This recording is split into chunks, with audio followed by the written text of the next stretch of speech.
Hai semuanya, Assalamualaikum. Kembali lagi dengan aku Elisa Cooking. Kali ini aku buat cemilan yang enak banget, buatnya mudah, bahannya ekonomis, tanpa telur, tanpa mixer, cukup diaduk-aduk saja. Rotinya lembut, empuk, dan lumer di mulut. Nah ini tuh cocok banget untuk temen ngeteh atau temen ngopi. Dan juga adonannya 1 sendok makan gula pasir, 1 sendok makan ragi instan, dan 1/4 sendok teh garam, setengah sendok teh baking powder, dan juga 200 ml susu cair suhu ruang. Ini saya menggunakan susu cair Cap Nona, bisa menggunakan susu cair apa saja. Kemudian ini saya kocok merata hingga semua bahannya larut, terutama gula pasir dan juga ragi instannya ya. Nah ini saya rasa mengocoknya sudah tercampur merata dan semua bahannya sudah larut. Istirahatkan 7 menit untuk memastikan ragi instannya masih aktif dan biarkan hingga berbuih.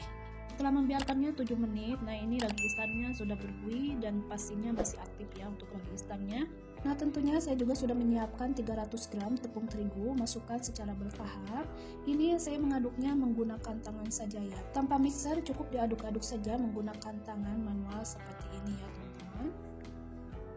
Untuk terakhir ini saya menambahkan 70 gram margarin. Aduk atau ulen untuk adonannya hingga benar-benar adonan kalis dan lembut sehingga tidak menempel di wadah dan juga tidak menempel di tangan ya teman-teman. Nah seperti ini hasilnya lembut banget saat dipegang. Adonannya sudah pas banget. Ini saya akan diamkan kurang lebih 1 jam hingga mengembang 2 kali lipat. Sambil menunggu adonannya mengembang, ini saya akan membuat untuk isiannya. Nah ini saya sudah menyiapkan labneh dan juga keju. Untuk labneh dan juga kejunya campurkan jadi satu.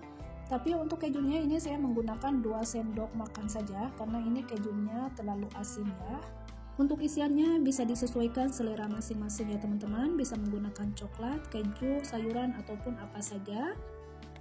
Kedua bahan isiannya ini saya sudah mengaduknya tercampur merata, tidak ada yang bergerindil. Kemudian ini juga saya menambahkan keju mozzarella, tapi sesuaikan selera saja ya teman-teman, mau pakai atau tidak itu opsional ya. Nah untuk bahan isiannya sudah mengaduknya tercampur merata, ini saya akan sisihkan dulu.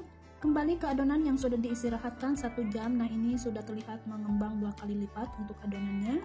Ini saya menyiapkan papan alas kerja, ini saya olesi dengan minyak supaya tidak lengket ya. Adonannya sudah disiapkan, kemudian ini adonannya akan saya pipihkan ya. Untuk mempipihkannya tidak terlalu tebal dan jangan terlalu tipis juga ya teman-teman. Ini saya pipihkan menggunakan rolling pin yang saya punya seperti ini ya teman-teman. Nah ini saya menggunakan tutup botol untuk mencetaknya supaya sama rata ya untuk bulatannya. Kalau kalian punya alat yang lain bisa menggunakan alat yang kalian punya ya. Menggunakan tutup botol seperti ini mudah banget cara menggunakannya dan ukurannya juga sama rata ya. Nah ini keju untuk isiannya sudah disiapkan. Masing-masing adonan untuk isiannya cukup 1 sendok teh saja supaya tidak melebar untuk isiannya.